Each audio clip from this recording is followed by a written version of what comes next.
Rickshaw taxi चालकांना मराठी सक्ती करण्याच्या निर्णयावरून वादाची ठिणगी पडली आहे। मात्र मराठी शिकणार असं काही रिक्षा टॅक्सी चालकांनी सांगितलंय, पण रिक्षात बसणारा ग्राहकच हिंदीतून बोलतो असं सुद्धा काही रिक्षा चालकांचं म्हणणं आहे। या संदर्भात आमचे प्रतिनिधी शुभम उमाळे यांनी आढावा घेतलाय, बघूया।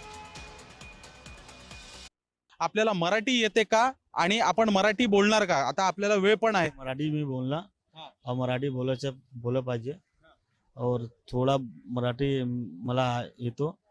अरे फार चांगली येते मराठी आपल्याला, पण मग बाकीच्यांना काय त्रास आहे? त्यांना काय पोटदुखी आहे? मराठी नाही येतो तो शिकव पाहिजे। 6 महिन्याचा टाइम दिलाय। हा, तो मराठी शिकव। ये आमच्या महाराष्ट्र बोलतो की मराठी शिकायचं पाहिजे।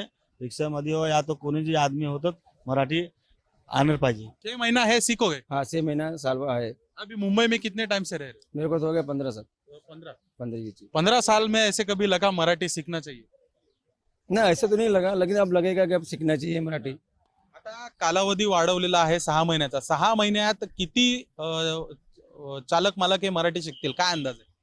शिकतील असं वाटतं। खूप जण आता ट्राय करतात ना मराठी बोलायचे, तर थोडे थोडे शिकतात, होऊन जाईल वाटतं। रिक्षावाले आहेत भरपूर बोलतात मराठी। भाषेबद्दलचा वाद हा असू शकतो आणि झालाच पाहिजे, पण मात्र भारतीय नागरिक म्हणून आपण सगळे एकमेकांच्या सोबत राहिलं पाहिजे, भाऊ राहिले पाहिजे। याचा कोणताही वेगळं काही भांडणं किंवा एक वेगळी कोणती दिशा याला गेली नाही पाहिजे। व्हिडिओ जर्नलिस्ट सिद्धांत उबाळे सोबत मी शुभम उमाळे, जय महाराष्ट्र न्यूज, मुंबई।